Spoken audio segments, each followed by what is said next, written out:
As requested, we're continuing the X-Men series. Why everyone actually hates the X-Men, Wolverine, by Schmo. Let's check it out. Okay, let's get some new members. Can't wait to see you show next. Okay. Oh my god. Dude, I feel nauseous. What is that stench? Why Wolverine is a dumb, stinky idiot. That's what it's going to be about. I see Tony still can't handle his liquor. Oh, it's Logan. 10, huh? What's up, Cap? Well, we did a background check on you. Anything you want to disclose? Oh, you know, a few murders, missed child support payments, a couple hundred DUIs, Fair. the usual. Logan, I mean, we heard you try dog, killing a child. Who doesn't have those things on their record, you know? I don't try at anything, bub. I'm the best at what I do, and that's killing children. Oh my god. Yeah, we'll circle back in a week. Imagine you are a regular person in the Marvel Universe, and you see this mangy mutt being heralded by the X-Men. Not only is he simply displeasing to look at, but he is a mass-murdering, drunk-driving, deadbeat pervert. You guys seriously have no clue how high the body count Wolverine has. No, not that kind. Well. And yet the fake woke Charles Xavier has him as his guard dog, mainly because he is so easy to mind control, and a dirty telepath like Charles Xavier loves that shit. Yeah. Wolverine's brains came Dang, dude, he hates telepaths. Both from World War II, Weapon X, and all the CTE he has from those fastball specials. As a result of that, anyone can mind control Wolverine. Pick up any run and there's a 1 out of 3 chance he is getting mind controlled. Really? Even people who don't have telepathic powers can cash in on this. Beast, you are foul for this man. Not to mention, they have the balls to call Wolverine the X-Man. No, he is the stinkiest one. The short, ugly, smelly rat of a man shocks me every single time I see him in some Avengers book. How are you beefing with a 6'2" based Adonis Cyclops, and you're letting Mr. I Love Killing Kids? No, dude, you can't say Cyclops is awesome and that Wolverine sucks, dude. No. It's on the team. Crazy work, Cap. Not to mention his creepy ass antics. Brother, you are 200 plus years old. Stop perving on Jean. She don't want you. Except for that one time. And that other time. Yeah. Man, never mind. This is why everyone hates the X-Men. Yep. A bunch of amoral whores who just sleep around with each other, yet act like they're one big happy family. This ain't Game of Thrones people. That makes it even worse. They went from being the Brady Bunch on TV to the Brady Bunch behind the scenes, dude. Keep it in your pants. There really has to be something in that water that makes even a goddess like Aurora Monroe, Storm, sleep with this pygmy mutt. Xavier gotta be scrambling their brains and watching from the window in his little special chair. But I will discuss him in the other video. Today, I want to discuss why people hate the X-Men, as too many of you brought up some great moments I forgot about in my previous video. This one will be about Wolverine and all of his misdeeds, mainly focusing on his proclivity for murder, especially killing innocents, and in particular, children. We're going to talk about all the misdeeds of the X-Men. I really should have started with the grimiest one first. Wolverine should really inspire hope in all of these short kings out there that no matter how ugly, how smelly, how even morally bankrupt you are, you too Then eventually you can be played by someone who's 6 feet tall. can pull bad bitches. No, not you, Frank. You are spared for today.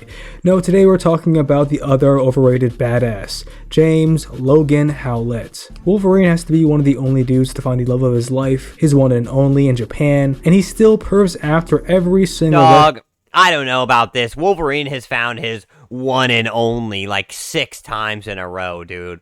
He's like, oh, you're my one and only, and then she dies. And he's like, oh, you're my one and only, and then she runs away because he's a psychopath. And then he's like, oh, you're my one and only, and then she dies. And it's like, how many one and onlys you gonna have, bro, before you can just say you're just trying to get out there and fuck? Head within his sights. Captain America was right. You muties got a type. However, at his core, Wolverine is a violent man who doesn't really think too much about the consequences of anything really. Nowhere is that more clear than every time this manlet tries attacking Magneto. The man who is made of a metal skeleton wants to fight the man who controls metal. Stay in your lane, Wolverine. You are not Omega level. Being around telepaths for half your life has scrambled your brains. They got you too gassed up in the X-Mansion. But that's for the other video. Now we are discussing what happened when you put this. Wolverine's pretty powerful. It's just that when you go against Magneto, yeah, that's just dumb. creature in front of a child, and why I would not feel safe having my kid attending that backwards mutant academy. First up is the classic Uncanny X-Force, where Angel, now Archangel, creates a strike team to stop problems before they start. The team has the two lovers, Angel and Psylocke, the surprising GOAT of this first arc, Deadpool, the man who sounds like a shitty original character at first, but wraps around to actually being really cool, Phantom X, and of course, the mangy mutt, Wolverine. They are trying to stop the coming of Apocalypse once more. We see Deadpool get captured, the team fight the goons, and of course, Wolverine gets mind controlled in the very first fight. You'd think he'd learn something by now, but the telepaths in his life do not want him to learn. Thankfully, Phantom X saves the day by misdirecting the Minotaur to fall in love with Betsy. However, we get one of the most insane reveals at the end of this issue. This small old lady, a school teacher, approaches this giant door guarded by the Horsemen of Apocalypse. She says, "There he is," and we just see the cutest little world ender in existence. Apocalypse is not here. Instead, we have Baby Apocalypse. Don't you just want to pinch those cheeks? I don't know, not dude. Logan and the rest of the X-Force members. I mean, this is the classic question, right? If you could go back and kill the most evil person in history as a kid, would you?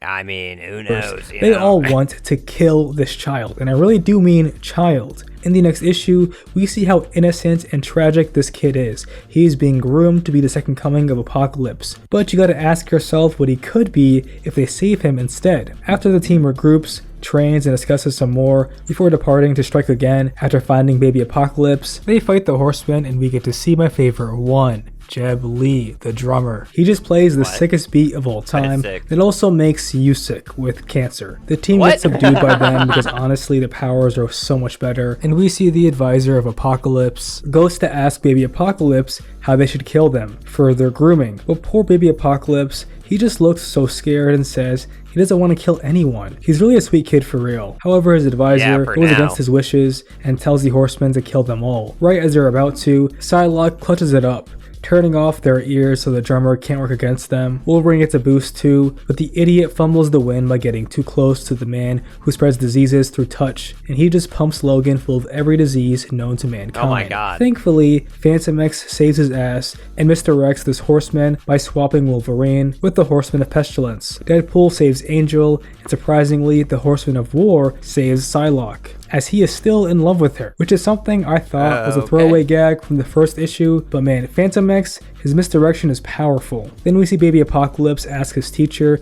if people will always try to kill him. She unfortunately says yes. He goes to his room to play with his toys, and we see Psylocke in the foreground, ready to do what the X-Men do. In the next issue, we see how the other four find their way onto the ship like Psylocke has. Deadpool is healing Angel, getting him back to full strength by feeding him his own flesh. Yuck. What the fuck? However, when they regroup, Psylocke points her sword at them, saying they will not touch a single hair on this child's head.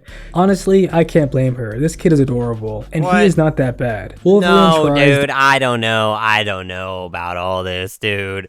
I don't know. I think Wolverine might be in the right here, dude. I think Wolverine might be in the right here. This guy's gonna go on to, like, do some crazy, horrible shit. I mean, he might be nice little kid now, but he's not gonna be later, and this is their only chance to stop him. De-escalating at first, because there is a job they need to do. However, Warren is not fucking with this. Apocalypse is the same person who turned the beautiful Angel into the monstrous Archangel. This trauma is so severe, it is the reason for Warren's crash out in All New X-Men, when he meets his older self, which I talk about more in this video. To top it off, Apocalypse's programming is still ingrained in Warren, and it's telling him to serve his master, Baby Apocalypse, and he can't have that. See how easy it is for everyone else not named Wolverine to resist mind control? Logan is a telepath's wet dream. Psylocke wants to rehabilitate this kid because clearly it's simply a child who is being groomed to be this bad person. They reach an impasse and begin to fight. As Psylocke and Angel fight, he tells Wolverine to finish the job. We see the kid crying, Wolverine's claws, but at the end of the day, he can't do it. Psylocke can't do it, and Angel can't do it. I mean, Angel even And what are the repercussions of that? That's what I want to know. Crumbles to his knees, covering his face in shame. Then they all agree to bring this kid back and rehabilitate him. But as soon as they do, they just hear, and we see Phantom X standing over baby Apocalypse, dead on the ground. Shit. He covers his eyes to pay his respects and walks away to escape. Now, you may be saying, damn, I thought Wolverine was the one to kill this child. Not this one, but he has killed others. What I do find interesting is the next issue, where Deadpool calls a team meeting as he is having trouble grappling with what just happened. What makes me interested and also terrified of Wolverine is how quickly he's able to... Yeah, the thing that's weird is that Deadpool used to be a complex, interesting character, and now he's just a joke meant to break the fourth wall, and that's it. Rationalize an objectively evil action. He tells Wade they did the right thing, and that Phantom X saved them from a moment of weakness. Deadpool is like he murdered a child. Wolverine defends him and calls Wade a tick, a blood-sucking mercenary who only cares about money. Deadpool leaves angry and says, yeah, well at least I never killed a kid. And look at this panel, Wolverine is so smug here, like he thinks he has Deadpool all figured out, until the next page when Angel drops a bomb on him. Deadpool never cashed a single check. He was doing all of this out of the goodness of his heart. Look at this ugly bum. The artist did a great job displaying how they just did that to make Wolverine look bad, dude. There's no way, dude. There's no way. Grotesque this mangy mutt is. I started with this story because I want to display how depraved this man is. How quickly he's able to rationalize something as horrific as the murder of a child.